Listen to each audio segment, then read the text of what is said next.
ಮಾಡ್ತೇನೆ. ಶೇಟ್ ಇದನ್ನ ತಗೊಳ್ಳಿ. ನೋಡು ಕಡ ನೋಡು. ಫೋನ್ ಬರ್ತಿದೆ. ನೀನ್ ತೆಗಿಬೇಡ, ಪತ್ರೋಸ್ನ ಕರಿ. ಪತ್ರೋಸ್ ಏನೋ ಒಂದು ಕಾರ್ಡು ಸರಿಯಾಗಿ ಬಿದ್ದಿಲ್ಲ ಕಣೋ. ಹಲೋ, ಯಾರು? ಪತ್ರೋಸು. ಪತ್ರಾಸ? ಜಾಸ್ತಿ ಪತ್ರಾಸ್ ಕೊಡಕ್ ಹೋಗ್ಬೇಡ, ನೀನೊಬ್ಬ ಪೆಟ್ರೋಮ್ಯಾಕ್ಸ್.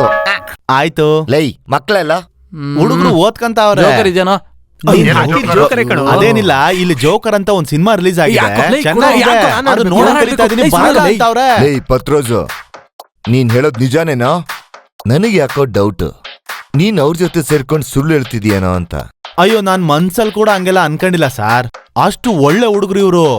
ಈ ಕಾಲದಲ್ಲಿ ಇಂತ ಕೆಟ್ಟ ಹುಡುಗರ್ನ, ಅಲ್ಲಲ್ಲ ಕೆಟ್ಟ ಮಾತು ಹೇಳಿದ್ರು ಕೇಳ್ದೇ ಇರೋ ಹುಡುಗರ್ನ ನಾನ್ ನೋಡಿಲ್ಲ ಅಂತ ಹೇಳ್ದೆ. ಲೇ, ನೀನ್ ಇದನ್ನೆಲ್ಲ ಅವ್ರ ಮುಂದೆ ಹೇಳಕ್ ಹೋಗ್ಬೇಡ. ಇದೆಲ್ಲ ಅವ್ರ ಅಪ್ಪದಿರಿಂದ ಬಂದಿರೋ ಗುಣ, ಗೊತ್ತಾಯ್ತಾ?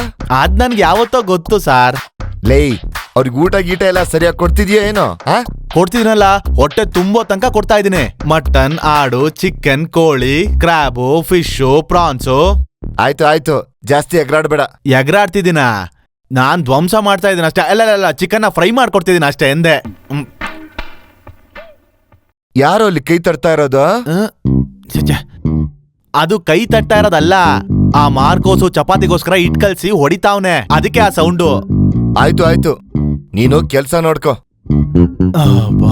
ಅಬ್ಬಾ, ವಾವ್, ಸೂಪರ್ ಸೂಪರ್. ಇಷ್ಟು ಚೆನ್ನಾಗಿ ಸುಳ್ಳು ಹೇಳೋದಕ್ಕೆ ನೀವ್ ಎಲ್ಲಿಂದ ಕಲ್ತ್ರಿ? ಬರ್ಕಂಡ್ ಕಲ್ತ್ಕಂಡೆ. ನೀವೆಲ್ರೂ ಸೇರಿ ನನ್ಗೆ ಕಲಿಸ್ತಾ ಇದ್ರಲ್ವಾ, ಈಗ ನಾನ್ ನಿಮ್ಮಪ್ಪಂದ್ರ ಹತ್ರ ಏನ್ ಹೇಳಿದ್ರು ನನ್ ಮಾತನ್ನ ನಂಬ್ತಾರೆ.